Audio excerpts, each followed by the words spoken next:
कितनी ही कोशिश करे ये पाकिस्तान भले, इसका वजूद अपने आप मिट जाएगा।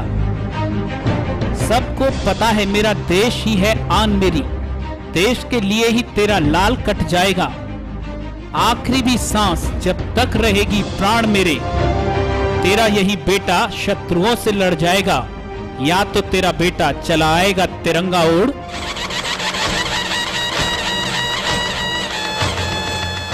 या तो ये तिरंगा सीमा पार गड़ जाएगा। प्रचंड बोल मस्तकों के झुंड, आज जंग की घड़ी की तुम गुहार दो।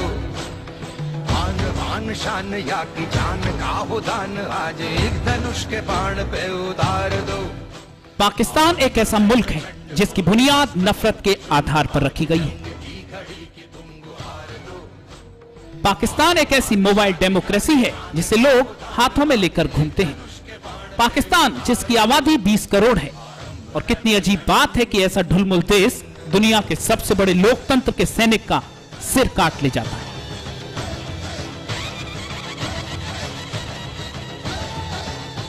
हकीकत में अगर देखें तो पाकिस्तान ऐसा मुल्क है जो बार बार पिटता है लेकिन अपनी हरकतों से बाज नहीं आता है। पिछले 65 सालों से भारत पाकिस्तान को लगातार पीटता आ रहा है, लेकिन यह धोखेबाज मुल्क पाकिस्तान सुधरता ही नहीं है। सन 1947 अपने निर्माण के साथ ही पाकिस्तान ने कश्मीर में घुसपैठ कर दी। भारतीय फौजों ने मोर्चा संभाला और पाकिस्तानी सेना को खदेड़ दिया। सन 1965 पाकिस्तान ने 1965 में एक बार फिर भारत को कमजोर करने की कोशिश की, लेकिन भारतीय सेनाओं ने पाकिस्तानी सेना को रौंद कर रख दिया। जब ऐसे तो दिल दुश्मन के हिलते हैं। अब तो हमें आगे बढ़ते हैं रहना, अब तो हमें साथी है बस इतना ही कहना। अब तो हमें आगे बढ़ते हैं रहना, अब तो हमें। सन 1971 भारतीय सेनाओं ने पाकिस्तान से बांग्लादेश को अलग कर दिया। पूरी दुनिया को भारतीय सेना का पराक्रम दिखा दिया। पाकिस्तान के 90,000 से ज्यादा सैनिक भारत के सामने नतमस्तक खड़े थे। भारत अगर चाहता तो सबके सिर कलम करके ताबूत में रखकर इस्लामाबाद भिजवा सकता था। सन 1999 भारत ने एक बार फिर करगिल की घुसपैठ नाकाम कर दी।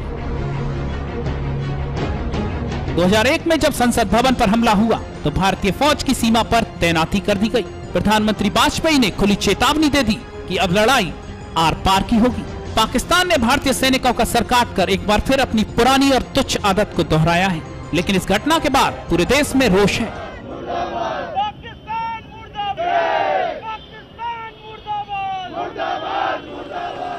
देश चाहता है कि ईंट का जवाब पत्थर से दिया जाए। देश में ये मांग भी उठने लगी है कि एक के बदले में 10 सिर काट कर लाए जाएं। वास्तव में अगर देखा जाए तो ये वक्त उन परिवारों को इंसाफ दिलाने का है जिनके इकलौते चिराग बुझ गए हैं। ये शहीदों की विधवाओं को इंसाफ दिलाने का वक्त है।